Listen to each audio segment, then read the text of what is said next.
இந்த திராவிட இயக்கங்களுக்கெல்லாம் இனிமேல் கிறிஸ்தவ மக்கள் மயங்க மாட்டார்கள், கிறிஸ்தவ மக்கள் ஆதரவு தெரிவிக்க மாட்டார்கள். முதல்ல சொன்ன மாதிரியே சாட்சிக்காரன் காலத்தை விட சண்டைக்காரன் காலில் விழுந்துட்டு பிஜேபி அனுப்பிச்சுட்டு போறோமே, நண்பன் ஆயிடுவான்ல. எங்களை எதிர்ப்பானா, எங்களை அடிப்பானா, எங்களை உதப்பானா, எங்களை கேவலமான வார்த்தைகள் பிற்போக்கு சக்திகள் பேசுமா? அப்ப அவங்களோட நாங்க ஒன்றிணைஞ்சு போயிடுறோமே.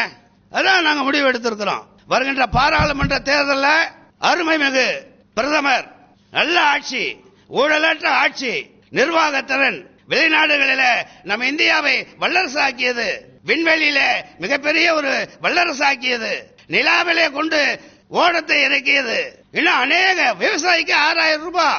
ஏன் இவ்வளவு செய்யறாரு? அவரை நாங்க ஆதரிக்கிறோம். நாளைக்கு தப்பு பண்ண அவங்களையும் தூக்கி போடுறோம்.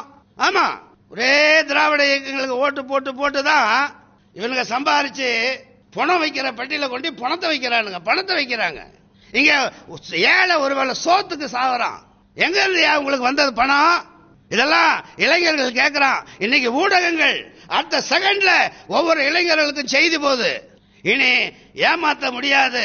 இந்த திராவிட இயக்கங்களுடைய மாயை ஒழிந்தது. திராவிட இயக்கங்களுடைய கொள்ளையடிக்கும் சூழ்நிலை முடிந்து போனது. அது இந்த தேர்தலில் மிகப்பெரிய ஒரு முடிவு உண்டு, மாறுதல் உண்டு. நான் அநேகரிடத்துல எலெக்ஷன் டைம்ல விசாரிக்கிறது உண்டு. 50% மக்கள் தாமரைக்கு ஆதரவு தெரிவிக்கிறாங்க. இதுதான் உண்மை.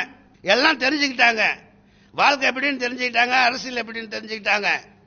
இதையே நாங்கள் முக்கிய ஆதாரமாக எடுத்துக்கொண்டு எங்களுடைய பிரதம பேராயர் அருள் திரு கே ஜெயசிங் ஐயா அவருடைய கூற்றின்படியும் கருத்தின்படியும் கொள்கையின்படியும் நடைமுறைகளின்படியும் நாங்கள் எல்லாம் ஒன்றிணைந்து பாரதிய ஜனதா கட்சியை ஆதரிப்பதுடன் மாண்புமிகு பாரத பிரதமர் நரேந்திர மோடி அவருடைய கரத்தை பற்றி இந்த தமிழகத்தில் இருக்கக்கூடிய பிஜேபியினுடைய தலைவர் முன்னாள் காவல்துறை அதிகாரி அண்ணாமலை IPS அவர்களுக்கு கிறிஸ்தவ மக்கள் ஆதரவு உண்டு.